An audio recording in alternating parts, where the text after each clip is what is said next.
Thank you, Chancellor Dirks. Or since the Chancellor also speaks my mother tongue, Mikka Nandri. Good morning, professors, family, and my friends of the class of 2015. It is an honor to stand before all of you today. When I first came to Cal, like other students, I was driven to excel, to be the best in academics and in all the other activities I was involved in. Like other students, I wanted to fulfill my sense of intellectual curiosity. Cal brings out our competitive side, our independence, and the drive to push our boundaries. As we leave college, those qualities will serve as well. In fact, it's why Cal graduates succeed. And some will say, rule the world. It wasn't until later in my undergraduate career that I realized that happiness comes not just from academic success, but also from letting people into my life and reaching out to build support systems in my community. Feeling at home was not something that I expected when I came to college 8,000 miles away from where I was born and raised. But it happened to me. During the winter of my junior year, my mom died from what started out as the flu. I could not understand how, in a span of 3 days, someone who I had just talked to and who had laughed at my crazy jokes could somehow cease to exist. I learned that as much as I looked for answers for what had happened, some events in life are unpredictable and don't have clear answers. Coming back to college was one of the hardest things I've ever had to do. I felt my mother's passing in the smallest of details, from seeing freshmen moving in and remembering how she had flown in with me to help me do the same. Or something as mundane as hearing someone say they needed to call their mom.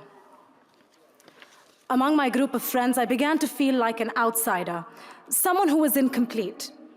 And to be honest, there are still times that I feel that way. But I had to accept that this was my new reality. I would not be able to call my mom about my bad days, my good news, or even that econometrics final, which I had studied so hard for, but still felt like I knew nothing.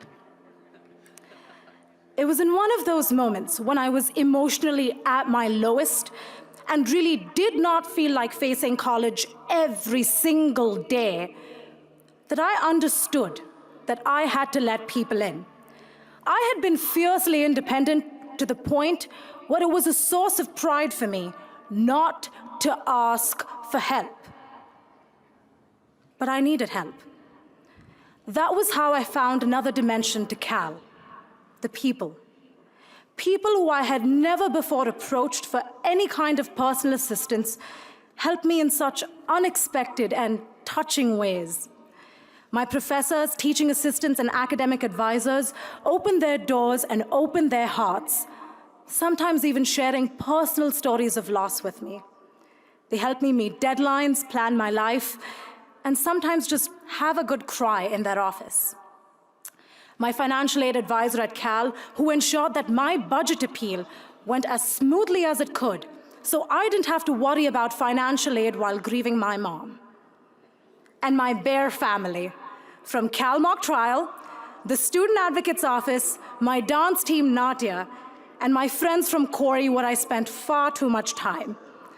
They gave me a sense of hope, optimism, and just made me laugh in what was such a dark time for me. Don't get me wrong, Cal is a competitive environment, but the people here pull for you no matter what, and that's what stays with you for life. The way in which we stand by each other makes for a solid foundation for becoming resilient. As new Cal graduates, we like to have a plan. But all of us are afraid that those plans might not pan out. The fact is, life is really unpredictable, which all of us will find out to varying degrees. I am not ashamed to admit that I am afraid for the future. But Cal has taught me how important it is to have people that stand by you when things don't go according to plan, and even when they do. But the support system doesn't just work one way. You have to be there for others too. Can we agree that it is important to reach out when you have the power to affect someone else's life? Can we agree that as Cal graduates, we have an obligation to be there in the community for others? And I'm sure we can all agree that letting people in and reaching out can be so rewarding. Let's face it, we're going to need all the resilience and all the personal support that we can get. My fellow graduates, we are entering a world that is changing faster than ever, from climate change to population growth, but one that is also improving every day, from electric cars to better energy access. We are the generation that will have to deal with it all. So I leave you with this final thought. I urge you to think about which communities you can let in and which communities you have the power and ability to affect. So thank you for your time.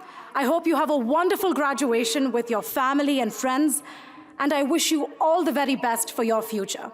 To the class of 2015, go Bears! Go Bears!